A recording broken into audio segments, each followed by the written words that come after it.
Do you know what? If somebody had sent me a lump of coal, I think I probably would have been annoyed as well. Let's talk about Fatman.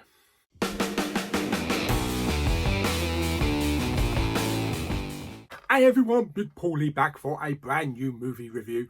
Yes, yesterday I had the opportunity to watch the new Mel Gibson film, Fatman. Don't look that fat. Yes, jolly old Santa himself. Believe it or not, I actually quite enjoyed this film. I really enjoy anything, usually with Mel Gibson in. And this threw a whole new spin on the Father Christmas Santa Claus story that we know. It also stars Walter Goggins as well, which I'll talk about a little bit later on. The main premise of the story, we all know Santa Claus as this big fat jolly old bloke with a red suit, reindeers and a sleigh, living out in Lapland and Rudolph and all that kind of stuff. This turns it on its side. He's a struggling businessman. Kris Kringle and his wife live in Canada, of all places, in this like rural little house out in the middle of the snowy wilderness, and they're finding it difficult trying to make ends meet. He runs this big business, kids are not interested like they used to be, and financially they're struggling. So in order to help pay the bills, Kris decides to sign a contract with the military to help make lots of control panels. But he does have a load of elves to help him make toys and make these control panels. And they haven't got any fancy names or anything. They're all numbered. Kris Kringle does come across as kind of a grumpy old Santa Claus. He drinks at his local bar. He goes shopping, picks up groceries in his red Ford pickup truck. So, yeah, it's not the Santa that we're familiar with. There's also this really annoying little kid. It's one of the kids that you really wish that you could slap. Yeah, I don't mind kids in films if they're good, if they're heartwarming, if you enjoy their acting, but this kid was just really annoying. So his dad was working away. He lives in this rather expensive looking house with his gran, who looks like she's on her last legs, and he's forging her signature on cheques so that he can buy loads of lavish goods and that kind of stuff. He's always expecting to be top on everything, as we find out when he decides to have one of his fellow pupils kidnapped because she won the first place ribbon and he wanted it. Yeah, it's seriously one of those kids that needs a... Now, this kid actually sent a letter to Santa. As you do, as many people do. I don't anymore, but I did when I was a kid. I'm sure a lot of you did. We don't know what he asked for because we didn't see the letter. But he does get a present on Christmas Day. And unfortunately, it's a lump of coal. Yes, because obviously Santa has fallen on hard times. He can't fill the entire quota of toys and goodies that all these kids have asked for. So a lot of kids are getting lumps of coal. This infuriates this kid. And he decides to hire Walter Goggins, who's a hired hitman, to kill Santa Claus. Then it turns into Bad Santa meets Die Hard. Yes, Walter Goggins equips himself with all these military gear, weapons, machine guns, sniper rifles, hand grenades, and sets off on a journey to find out exactly where Kris Kringle Santa Claus lives.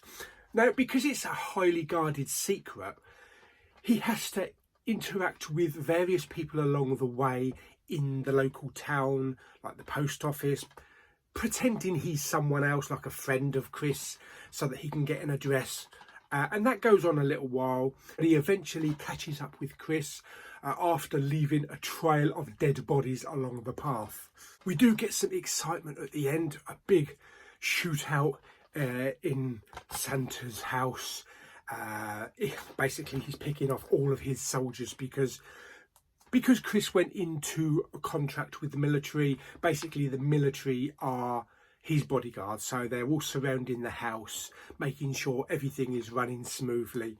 And basically Walter Goggins just goes in with guns blazing, shooting here, shooting there, and finally comes up against Santa himself. So that's the main premise of the story. It was actually better than I thought it was going to be, because I don't even remember this being at the cinema. Maybe it didn't go to the cinema, and we certainly didn't get a Blu-ray release. There is a Blu-ray release coming out. I believe it's either France or Germany, either January or February. So I will be looking to get that.